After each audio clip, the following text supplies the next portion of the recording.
Kia ora and good morning, and welcome to another episode of Into the Cloud. I should know the name of that podcast after this long, but anyway, I am joined this morning by two incredibly clever gentlemen who I get to work with on a daily. I'm going to do some intros, but we've got Rob Farnell and we have Adrian Venter, both from Venter. Yes. Well, it's Venter. It's not exactly a universally understood surname with V's and F's, but that's fine. We have some fun with our names, right? So I think it was my surname. We dropped it was Phillips. Phillips, yes. And we've had Shiva. Yeah. So no, it's quite fun to play around with that. Anyway, I have been mistaken for Farnell before. Oh. And they were quite surprised when they went to the restaurant. Oh, we had that actually. There was a booking for us that we had, and they couldn't figure out our booking because it was under. You were saying Shiva, and it was. Yeah. Is this the one for Shiva? Yes, that is the one for Shiva. Thank you very much. I love it. So as you all know, I'm Nadia Phillips, head of business operations at Umbrellar, and we have got. So Rob, do you want to just do a little bit of an intro about what do you do at Umbrellar for Umbrellar in your life? Thanks. Yeah. So my title is head of cloud technology, which sounds quite kind of serious, but effectively I'm involved in the service catalogue of the solutions and products that Umbrellar offer to our partners and customers, and I head the architecture team as a tech lead, as well as being an architect myself. Awesome. And Adrian. Easy peasy. Right, I'm Adrian Venter, and whatever else comes out of it. I'm the head of cloud operations, so I'm privileged to be at the head of an amazing technical team that handles our professional and managed services side of the Umbrellar engine. So you're like Super Overlord. Yeah, I was thinking Supreme Overlord is shorter than head of cloud operations, but we haven't had to bow down yet. So. I don't expect to bow. And Dave doesn't want me to change the title to that, but I reckon we should just do it on the email signatures. Just change it and send an email to Dave that says Super Overlord. Yeah. Well, I mean, Elon Musk calls himself whatever he wants, so maybe we can just follow suit and do the same thing. No, that's cool. I wanted to kick it off. The other day we were all in a meeting room. We were calling it the war room. It was the announcement of Pax8 buying Umbrellar, which is super awesome and super exciting for us. And Rob turns around and starts talking to us about, did you know that there's an AI program, I'm going to get this wrong, an AI program that you can say a sentence and it comes up with an image. And I find this incredibly interesting in that, we work in technology, we do this, and I said to you, what was the technology, Rob, and how it worked? So there's a couple of them. There's DALL-E 2, which has been kind of quite public, and there's a new one on the block called Midjourney. And they use the OpenAI platform that has billions and billions of images and sentences that can effectively understand a description of a presentation, and it can collate all those imageries together to manifest a new image. And so that can be a monkey flying in an F-18. It can be something completely absurd, and it will generate that in less than 60 seconds. And it sounds quite a farcical thing, but when you start to think about the practicalities of that, suddenly you've got these illustrators, you've got these CGI groups that could effectively just storyboard, wallboard these ideas, and rather than it being kind of an approach of AI is going to take over our job, it's a facilitation of it, and so it's changing the way that we work with technology. It's changing how we could possibly remove some of this kind of grindy inspiration things that can possibly happen, or just kind of bounce ideas off things. So it's exciting. It's just a new way of doing it, and for the kind of the groups like Microsoft and the other cloud providers, amazing because there's a lot of consumption going out there, and it's providing value. It's bringing people into technology that wouldn't otherwise have dealt with it. And so your teachers, your artists, there's just complete paradigm change. I think even from a looking at the school kids, looking at my son, that for them to be able to use AI in this way, and it's becoming such a daily thing for them. There was a comment before that we talked about. I think we sang George Jetson's birthday. That's right. Yeah, he's just allegedly been born, so we're on our way to spaceship soon. There we go. Yeah. There we go. And I guess the conversation that led on from that was we don't quite, Back to the Future was 2015. It was sort of like we don't have hovercrafts, we don't have those things, but how is AI, I guess, in affecting us in our lives now, where it's not robots taking over the world? We don't have hoverboards, but it's actually becoming more and more in our daily lives. Yeah, I mean the AIs that you may be aware of are very specific operational things. They look at they fix a repeatable task. They clean your data to a model that you want it to operate on. The general AI kind of things are the next world of things where they can do anything, but it's a much harder thing to operate. But that will come, and how people work with these things, insurance claims, talking to chatbots, you are probably dealing with an AI that you weren't aware of, and it's making hopefully your life easier. It does also add to the discussion point around how this affects the world as we know it with regards to people's jobs. AI can be seen as, like your comment around the robots taking over the world. It's not exactly Judgment Day, but it does lend itself to doing repeatable tasks easier and faster. And for us working in the technology space, it's important to look at this and go, if we have an AI implementation, or if developments in AI is going to take over those repetitive tasks, how do we empower the people behind that to still add value to society, add value to their organization, and what are those shifts and changes? So it can go the easy way where millions of people lose their jobs because the machines are not doing it, but what do we do? How do we empower those people to still make a difference in the world? And that could be different initiatives within those specific organizations, or solving the problems we have in the world. It actually frees us up to be able to do things that we may not ever have time to do by taking those repetitive day in day out the same job. If that gets automated by a piece of AI or software or a tool, how do we then empower the people behind that to actually then do more or change the world? And that 40-hour week or 30-hour week could be a thing of the past, feasibly. If these are able to make our life kind of more available for what we want to do. Yeah. How cool is it? I like the sound of that.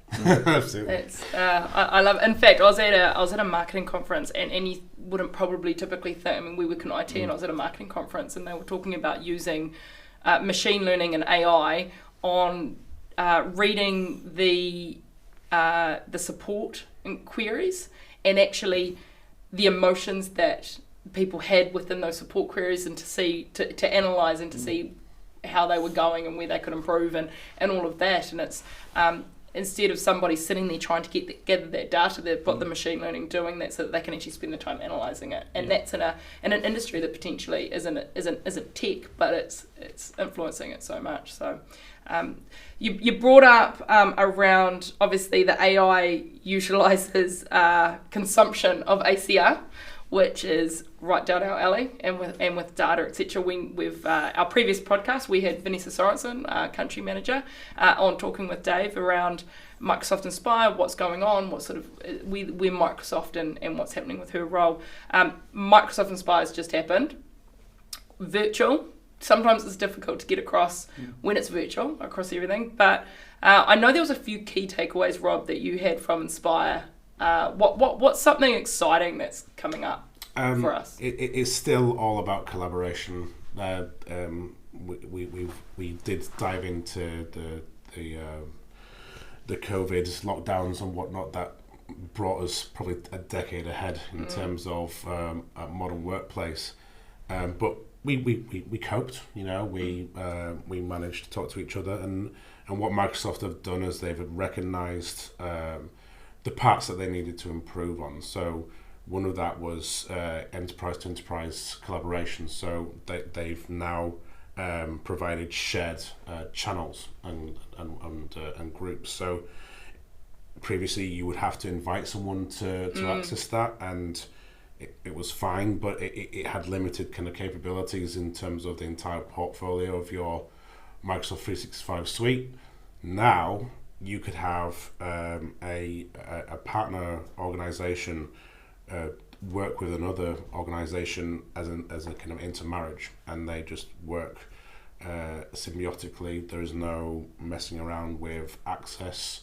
There's no messing around with the products that are available. It's just you set up the tenants to talk to each other, and it it works seamlessly.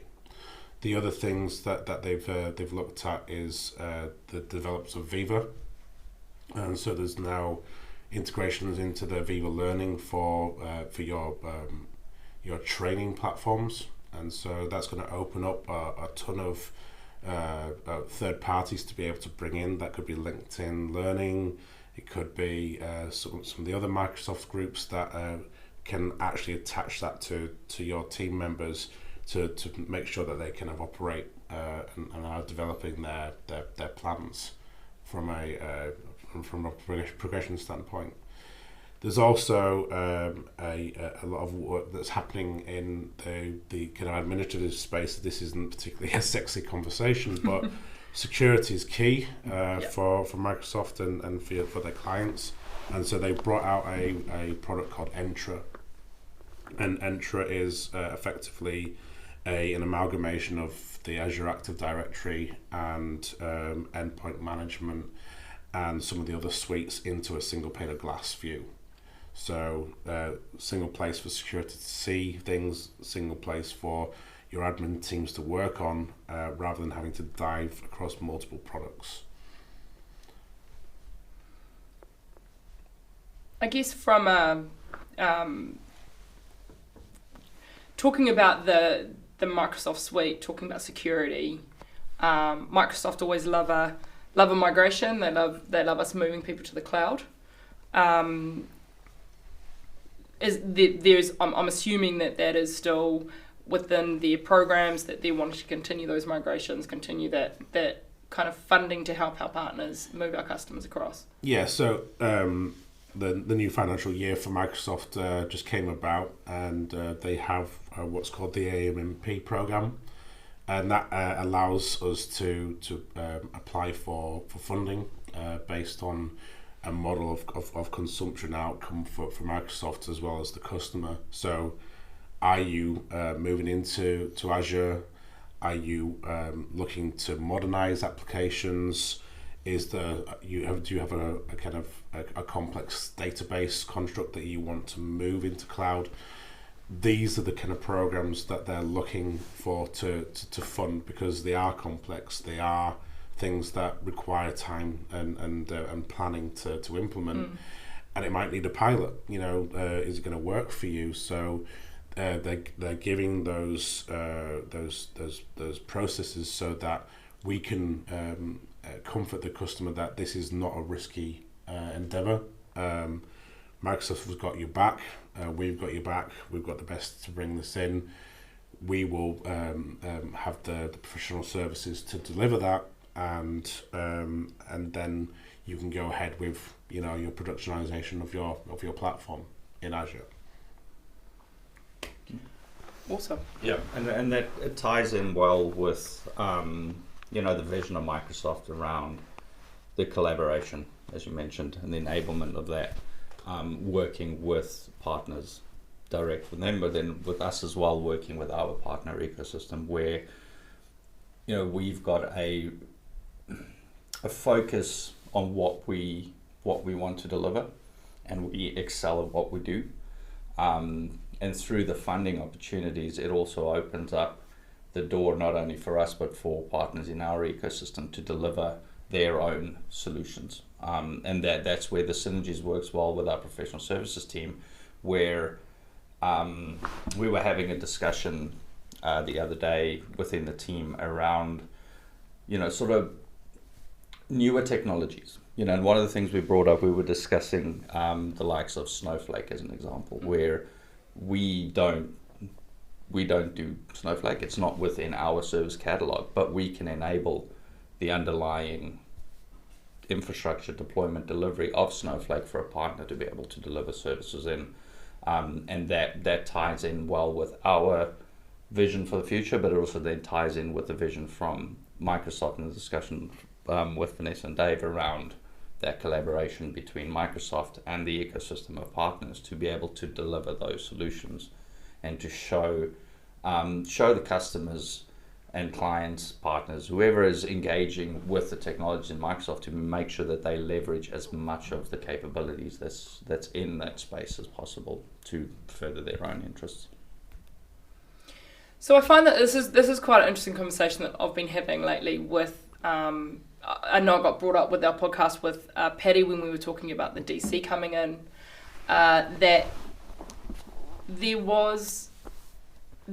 is this gap where we have customers that have moved into the cloud, but all of a sudden their costs are going through the roof, their cases are going through the roof, they're struggling to keep up as far as their compliance or their regulation or whatever it is, or it's just that they've moved into the cloud and they're saying this is just too expensive. They've transitioned, but they haven't transformed, and I think this is where I think it's interesting to have a conversation around how have we got to this position where we have moved people to the cloud, or people have moved to the cloud. That's what Microsoft want, right? They want to migrate, but we're now in this position where we've got people actually saying this isn't what it was, what we signed up for. Yeah, well, the beauty of the cloud is that it makes transitioning or migrating or moving into the cloud very easy. It's an easy process initially to onboard. You can get your stuff in there, move your workloads, do either a lift and shift or some form of transition modernization in there. But where it becomes challenging is it takes focus to keep it maintained, right? It's easy to deploy into Azure, but is it deployed right? Are the fundamentals in place to make sure that when you get further down the line that you've ticked the boxes around your compliance and your security? Are your costs being managed? Those are the key points that require more attention than I think is sometimes realized.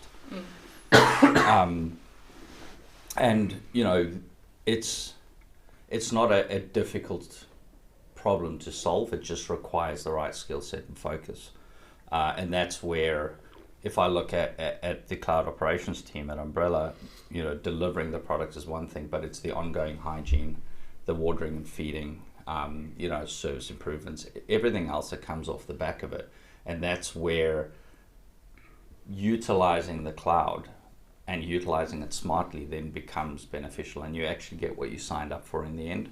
And those are the things around the ongoing compliance. Microsoft would constantly evolve and improve, bring in new services, but also bring in new ways to secure the environment, to make it cost effective, to optimize.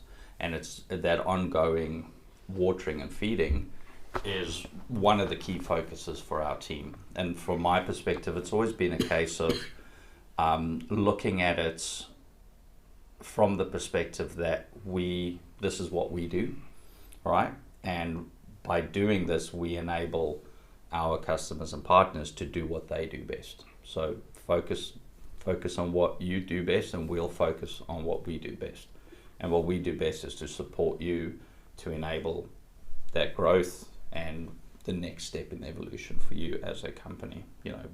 They do what they do, we do what we do, and it's the synergy between getting those two married up to ensure that, one, you're set up for success, two, what's been delivered and designed is fit for purpose, and how do we ensure that scales going forward, and also how do we ensure that it remains secure and compliant, because security and compliance are two of the very, I guess, key points, and it's always the primary focus is it secure? It's in the cloud. Can we trust our information out there? The answer is absolutely yes, as long as it's done right from the beginning. And those are the key focus areas for us, is ensuring that we can support you to do what you do best. I was just going to add to that it's actually worth just going back a step in terms of where customers were prior to being in cloud, because it kind of defines the future for them in regards to customers that had an on-premises presence, or they were in a data center somewhere in the country or around the globe. They paid for the equipment. They paid for the licensing. Everything was a capex purchase outright.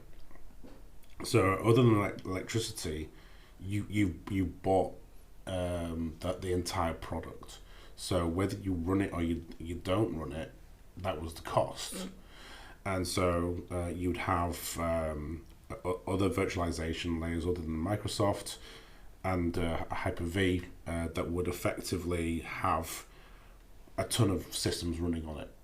But you paid for the system, so it didn't matter if it ran or not. So you might have development environments, you might have sandbox environments, you might have pre-prod, all running all the time because it didn't matter.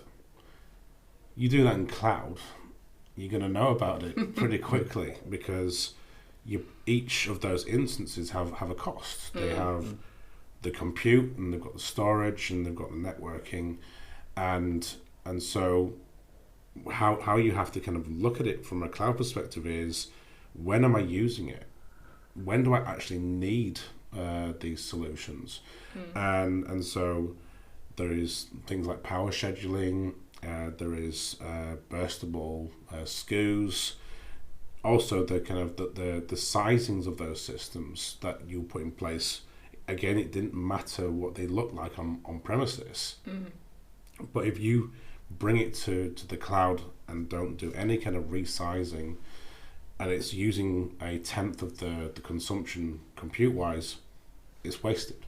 You paid for something that is going down the drain.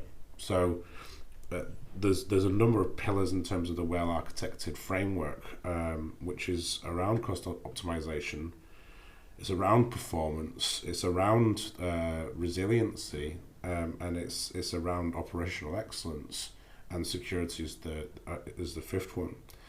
And that performance one is intermarried with cost, because you could have your Rolls-Royce delivery, you could have the biggest of everything, and it's going to be an expensive mistake. Or you can look at what it's doing and how you fit it to the model. And so we haven't even talked about transformation at this point in time. That's literally lifting your services, putting it in the cloud, and fine-tuning it. That's number one step that you should be looking to do. The next step is, can you modernize? And what we mean by modernize is, are there platforms of service solutions that would deliver it? Can you move from a virtual machine into SQL paths? Then there's things like consumptional things where you may have a web service that runs on a virtual machine. Can that be moved again to an app service, or even a static website delivery?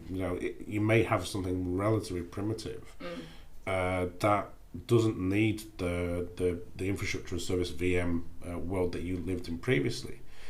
And then there's the true modernization play, which is moving into function as a service, which is workflow, process out of the box, logic, delivery of transactions and data moving that your application may or may not support. That's obviously the big question. So it's something that you need to work through. But the utopian world would be you have no VMs or very few.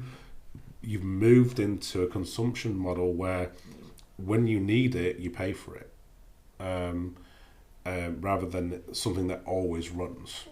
And you can understand where suddenly that becomes much more viable. It's a cloud first approach to a problem, and what we're finding with customers is that there are the applications that can do that, and there's the applications that can't, and it's the decision as to, do you keep that application or do you move to something else? And we're obviously biased in one sense of we want you to be in Azure and Microsoft 365, but there's an entire SaaS portfolio that customers will want to go to, and they are run by these clouds. They are so one way or another, it's a different coin, but you're paying for a service. You're not managing it. You don't have to be responsible for security. You don't need to worry about the running costs, and so those business decisions are going to be based on cost, where you want to run it, and control.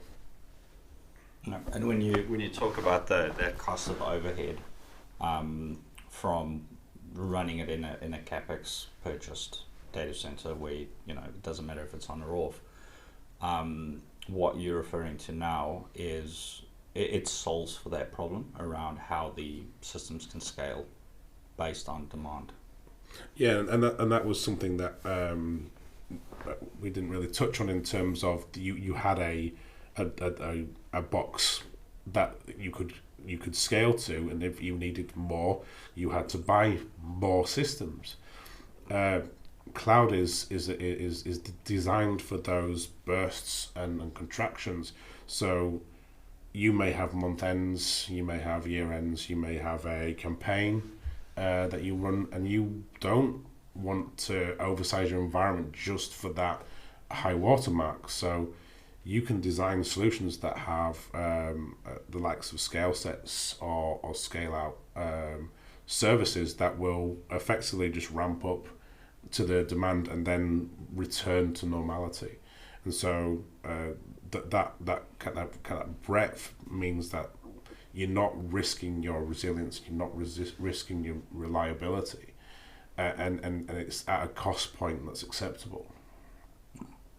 Yeah, and from that perspective, if we take a couple steps back in the journey and we're looking at systems that are not quite at that point where they're ready to transition into that full, cloud first solution, there are, as you mentioned very briefly earlier, burstable instances around virtual machines, but there's also levels of automation that can allow you to instantiate a large compute workload to be able to perform a specific function, and then once that's done, you can actually tear that down again. So you're still leveraging, for example, a virtual machine to do a piece of compute for you, but you're not running a very large compute scale that costs, that has quite an expensive SKU for a prolonged period of time. If you need it for 2 or 3 hours, you can spin it up, do the work that you need to do, and then you can actually tear that down again. So it gives flexibility on both sides. Once you get to where Rob's talking now in that utopian cloud first deployment, it'll infinitely scale itself up and down, but for situations where the maturity is not there are still options to be able to optimize through that burstable instances, the scheduling where you can power systems down in and out of the peak workload hours where they're used or not, being able to instantiate provision services and take them down, but also through purchasing, changing the consumption model from a pay-as-you-go to reserved instances for compute and storage. Once you combine all of those together and you put the right pieces in place for that specific solution, that's where you start having those conversations around, we had a budget for it, we stuck it in the cloud, it's blown out completely, and now we're bringing it back to where we want to be. So that is a good point in terms of Microsoft rewards commitment. So if you can commit to your compute for a year or 3 years, they will reward you with significant discounts, and we're not talking 10 or 20 points, we're talking 40 to 60 points. So that could be half your environment cost reduction by committing to those timeframes. And especially for your production environments that you're going to be running 24/7, it's a no-brainer to make those decisions. And that can be on the licensing side as well. As a CSP, Microsoft allow us to sell Windows licensing on a core basis, and also SQL licensing and Red Hat. So you could be committing to your licensing again instead of paying on a pay-as-you-go basis. So this would have really changed, though.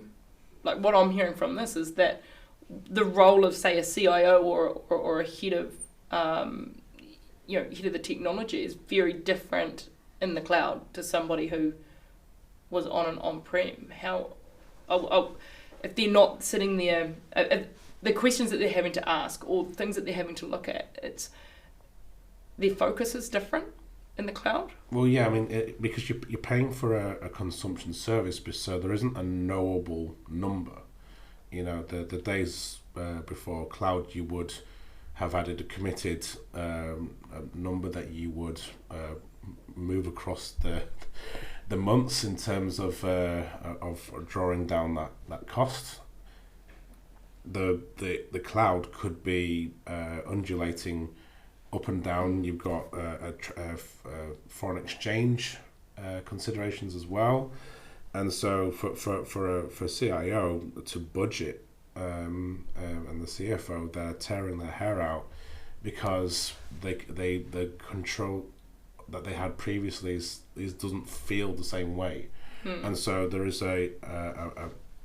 there's methods that can be provided to soften that pain, but it's much more a case of you need to understand how cloud behaves to control it, and you need to be understanding what can go up and down again to make informed decisions as to how you approach things.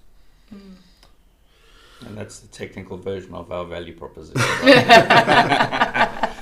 Yeah, there's a lot of levers to pull, and a lot of moving parts to keep it in check, and that's one of the key points, and from a value proposition where I feel that Umbrella brings that benefit, is where it does, as we said, there's a lot of levers to pull. It's a very different beast to control, because you're not just putting out a capital expenditure for 12 months and you roll it.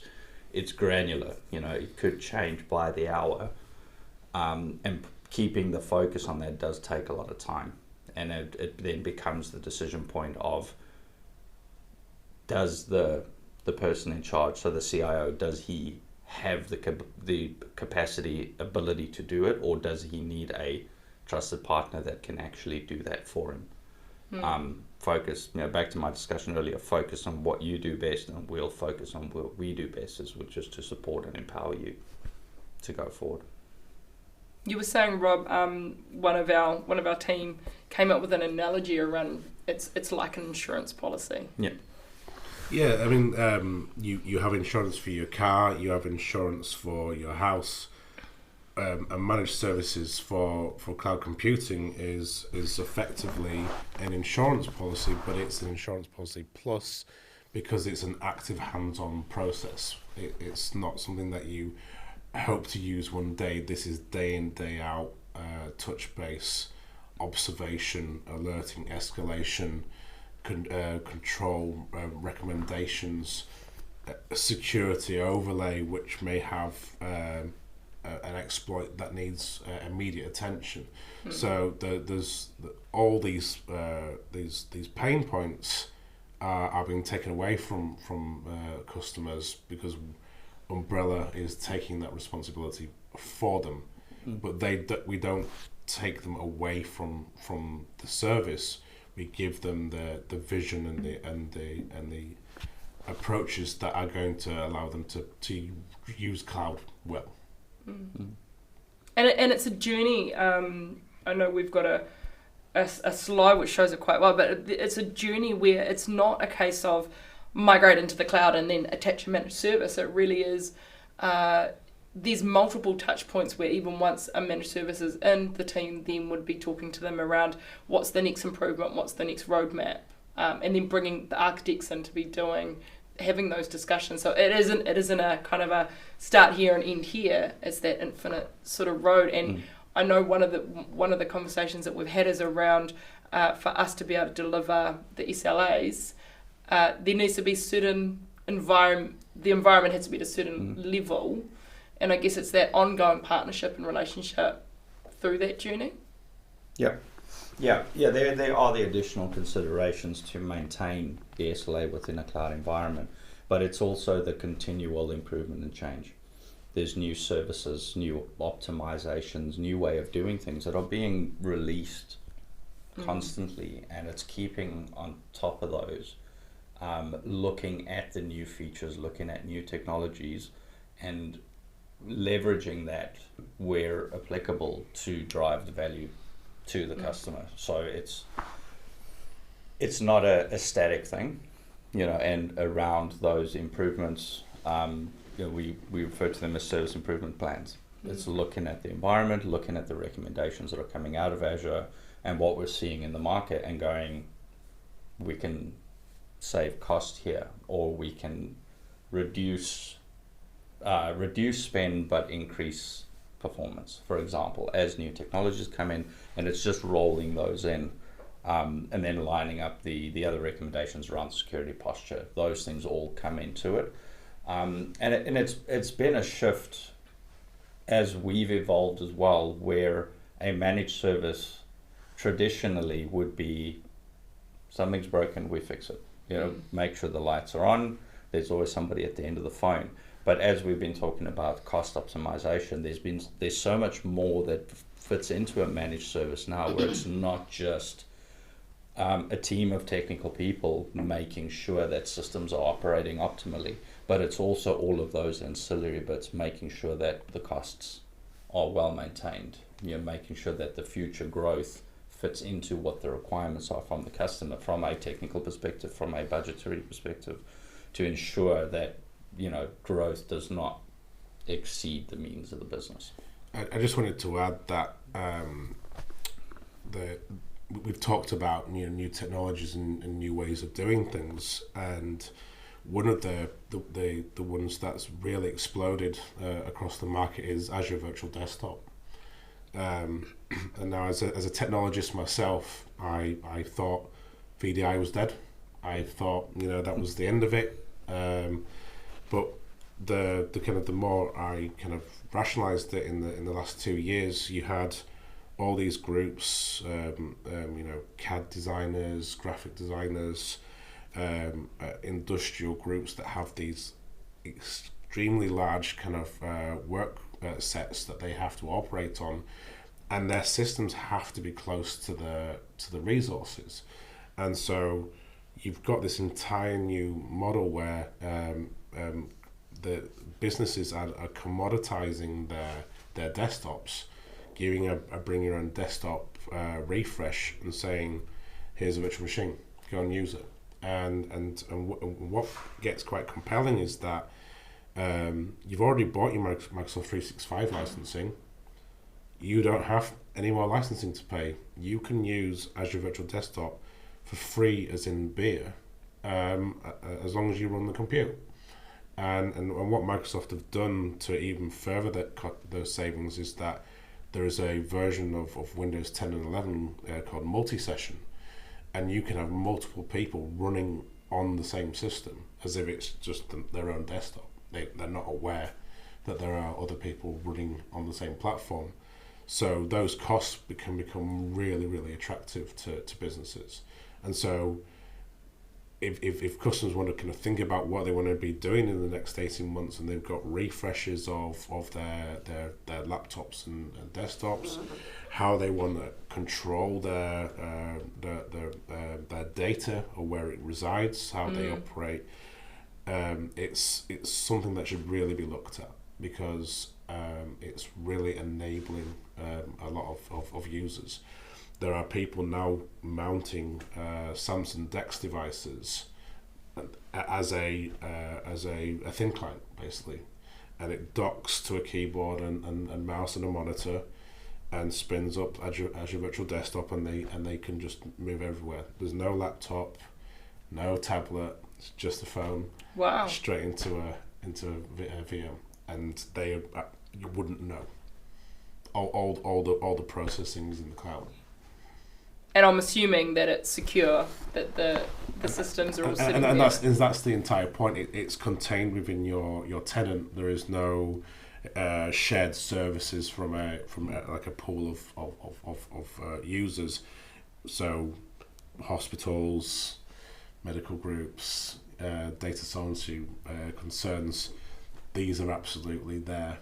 And Microsoft have extended the capabilities where, if you have a very strict control plane, there's solutions like Azure Stack HCI that can run VDI there.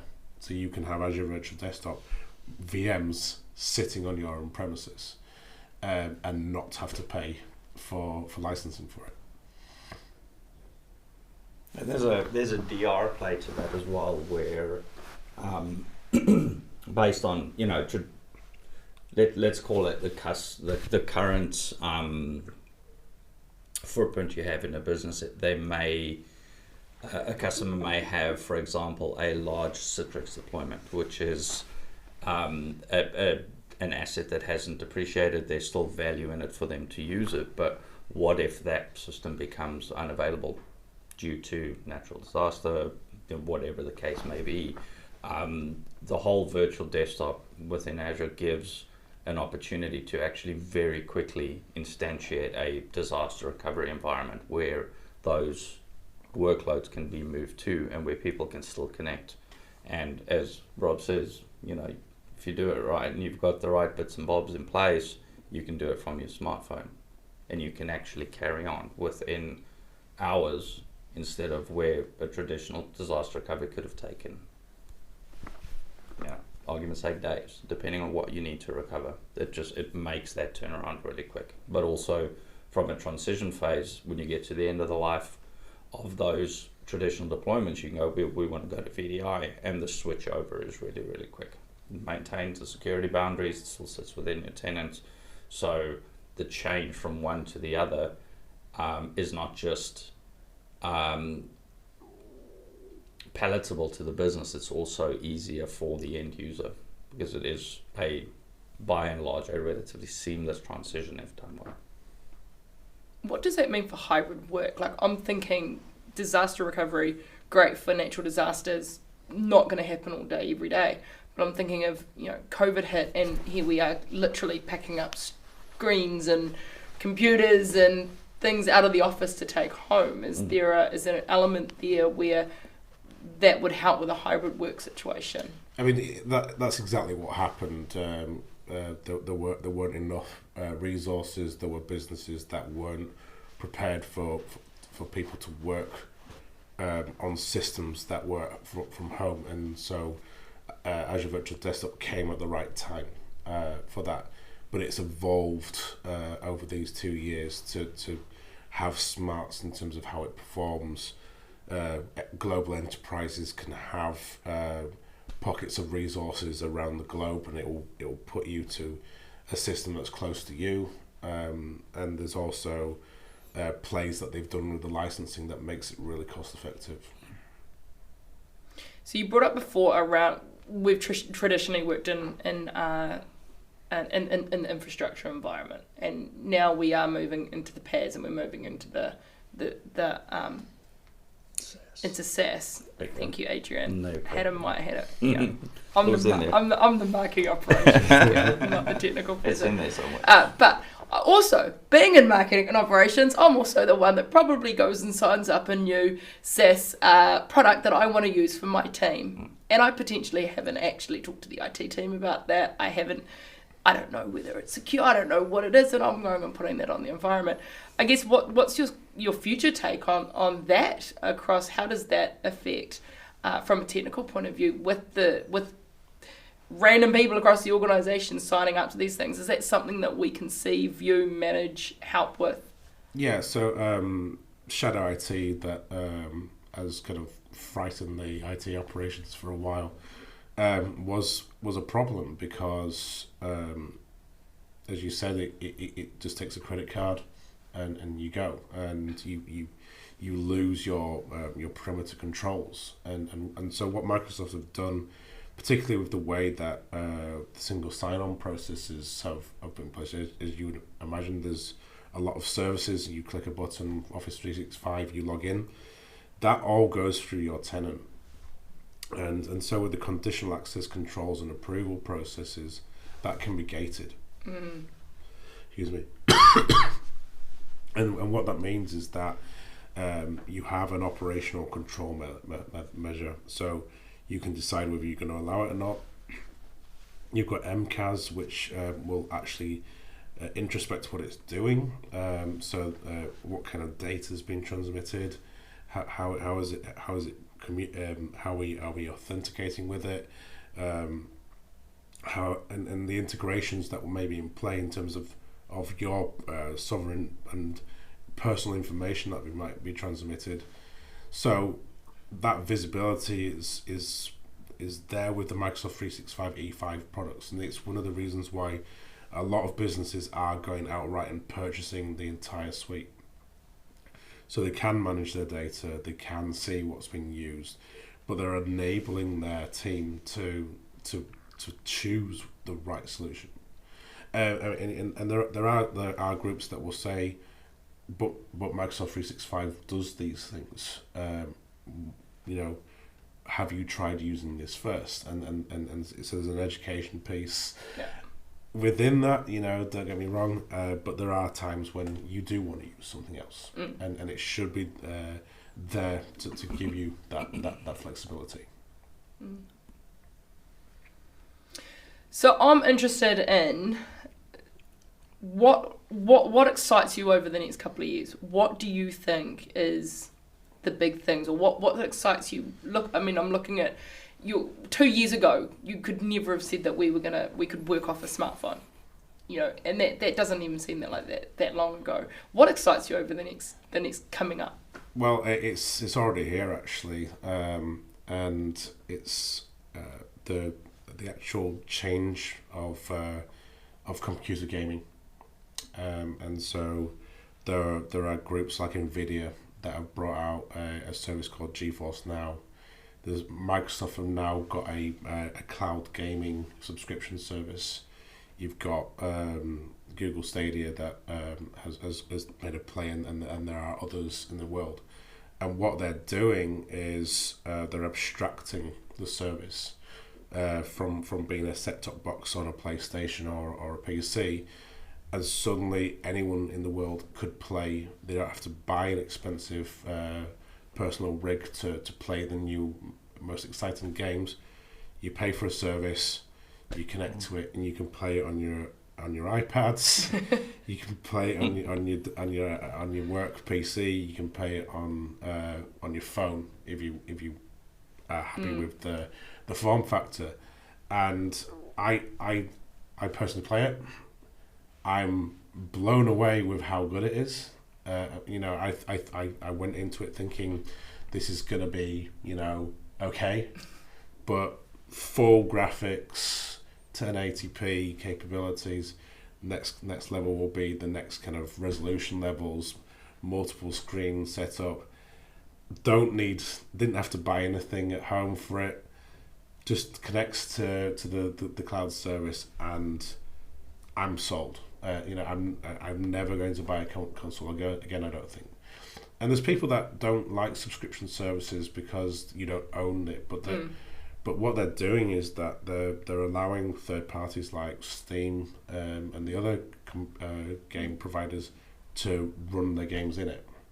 And Microsoft have taken the play with the Xbox, where they go, you didn't need to buy these games. This is available as part of the service. And we're not talking, back catalog stuff. We're talking brand new games, and it's going to be the next wave. I guarantee it. I definitely need to talk to you before I go and buy the next console for my sons who are wanting to.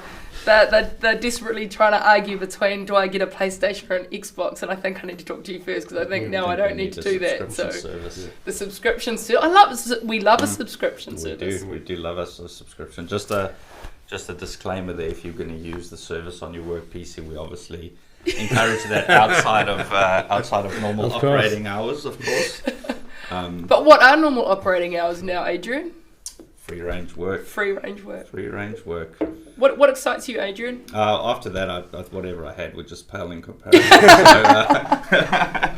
Yeah, I do like the way that technology is growing. For example, what Rob's talking about with the different way to game. I've been, as the graying in my beard suggests, I've been around the block long enough that I've built many a gaming rig in my life.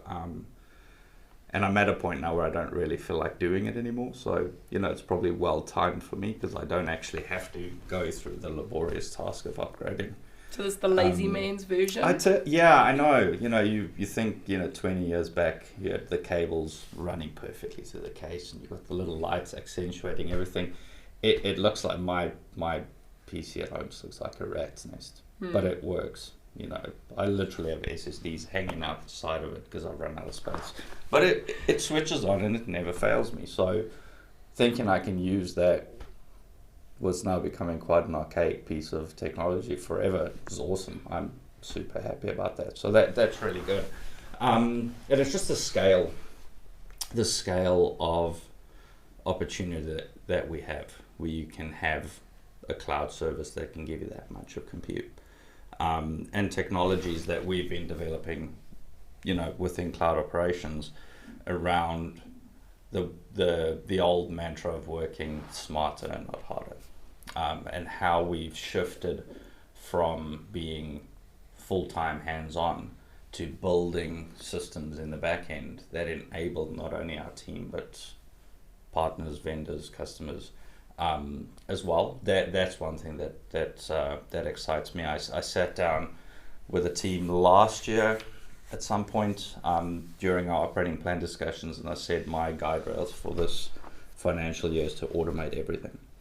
And I left it pretty broad to see who steps into what, and what's come out of it is great. The technologies with our partners where we can deliver so much more efficiently, and we can design intuitive systems that keep our teams busy maintaining, developing, improving on our services, and the output from that is just so much bigger than I would have initially envisaged, and that really excites me. I think that level of being able to scale what we do even further out from what we're doing now, engaging our partners, bringing in technologies that we don't need to understand, but we can deliver for the benefit of somebody else. It's not shiny and exciting like playing computer games on your iPad. It's that enablement. Partners are crying out to us that we want to provide these services to customers, but we don't do networking. We don't do platform. This construct is effectively giving them the roadway to get into customers. Yeah, I like being in a position where you'll ask me, where does this end? And it doesn't. There's no limit to what we can't do. And that it's starting to sound like a big sales pitch for signing up to, timeshare, but it really is. It's like the Amway of IT almost. It's really just, there is no ceiling to what we can or can't achieve with what we've started developing in-house. And that excites me. You know, how far do we want to go? As far as we want, as far as we can, right to the end of, you know, when the Earth was flat, it would be the end of the flat Earth. But we've lifted the restrictions that was in technology from 10, 15 years ago, and it's just enabled us to deliver anything to anyone, anywhere, with anyone. But we're listening to our customers and our partners and what they're asking for. An example, we've got a group that has a number of developers, and they want to stand things up. They want to do their tinkering, and they want to blow it away. That's actually not as easy as you'd think it would be to control, because people forget to do stuff. People don't follow the standards. People put the wrong service and spend a lot of money. And to have effectively a mechanism for them to be able to self-service themselves as well as in a controlled fashion is really valuable, because they don't need to speak to Umbrella. They don't need to ask permission. It's there for them to use. Does it in a fashion that is to the standards of Umbrella and the customer, and they can go and do their job. So it's empowering. Yeah. And it wraps, like Rob says, it wraps all the controls and measures in place that are required. So you're not temporarily spinning up a compute workload to do a test, but you're exposed it to the internet. For example, it's built within the guide rails of a well-architected framework that it deploys into, and it pulls itself out. And then that cleans itself up as well, where there are the checks and balances in place where something happens, it's forgotten about, but the system will automatically self-correct. So there'll be notifications it sends out. It's generally not just oh, where's my stuff? Communication goes out to a developer saying, you spun up this resource, at 7 p.m. we've got a schedule to tear these down. Do you still need it, yes or no? Right, they don't need it, it tears itself down, they remember, they go switch it off 10 minutes early. But it builds that picture of, yes, you can use it, I'm empowered to do my job, the system allows me to do that, I don't have any delays in speaking to a person or a partner or requesting the resource so I can do my job. I can put it there confidently, know that it's going to do what I need it to do, it's safe, it's secure, and when it's done, it goes away. And it really comes back to the conversation we were having at the start, where, again, it's automating. It's automating and it's allowing people to actually do the really cool stuff, versus those kind of mundane, well, not mundane, but, the repeatable and that. So, amazing. But there's a financial side to it as well, because you would ask for permission, you would have someone do the professional services to deliver it, and then you'd wait around for days for it to happen. This could be within the next 15 minutes. So there's time, there's money, there's control, and there's an enablement. And it's a subscription model. Yeah. Love it. Maybe we should call this Love a Subscription Model. Welcome to the Subscription Model podcast. What else could we subscribe to? Yeah, and hey, I think it again. I mean, we spoke with Patty around the DC, and it all came back to, at the end of the day, it still came back to people. So we work in technology, and sometimes we can get caught up in the technology, but at the end of the day, it all comes around to our people. And it comes around to either us using technology to enable a developer to do something really cool, but that developer is doing something really cool to actually benefit a person at the end of the day. It's actually to benefit someone in our society, whether that's an end customer, whether that's a user, whether that's our hospitals or our police or our I used the example that it was an AI allowing a mother who was going blind to be able to redo a child. This is the cool stuff that we're enabling by us being able to look after that underneath. we're actually able to have our partners and our customers do really cool things for people. And I think that's what gets me. I think it's cool. Very tangible. Yeah. Very. Yeah, it does. And it ties back to the very first discussion we had where those repeatable Monday tasks get removed, but it empowers the people that did that task to do so much more. And that's what I'm seeing within our teams, where besides my world domination plan of automate everything, I challenged each member of the team to say, if you're doing the same thing over and over, why are you doing it? And just because we've done it a certain way in the past doesn't mean we have to do it the same way going forward. Yes, it works. You know, we can go back to the if it's not broken, don't fix it. But sure, it's not broken, but it could be better. So it's that sort of next evolution of thinking, and the team is busier doing all of these other pieces that enables their normal click button do day job now happens automatically, but they're actually busier than they were back then, repeating the same task over and over by building the foundation in the background that effectively does their job that they used to do. But it's given us that width, and it opens up the additional opportunities, and that's where where we're going to stop with this or not. There is no ceiling that we're going to hit where this runs out of air. The possibilities are limitless. Awesome. Final question. Thoughts on the New Zealand DC? Look, we've been waiting for it for a while. We've had a lot of attention from customers and partners as to wanting to get into it. I think it's going to bring up some of the bigger groups that have still 75% of their platforms in country, and they're going to be looking to move that into the New Zealand data center, and it's just going to be that kind of keeping it within country that has a psychological barrier removed.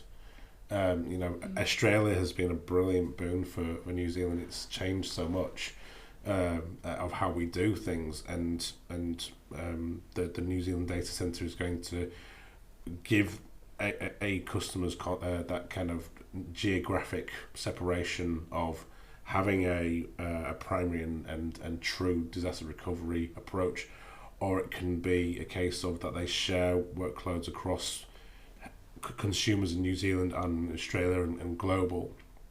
So it's bringing some of those resources. It won't be everything. It'll be what you need close to you. So it might be a time sensitive system. It might be just your Office 365 tenant, for example, just for some of the improvements that provides. In regards to kind of the day ones, there'll be the kind of the latest and greatest compute available, and that's going to be huge. At the moment, there's been a supply chain issues with various compute.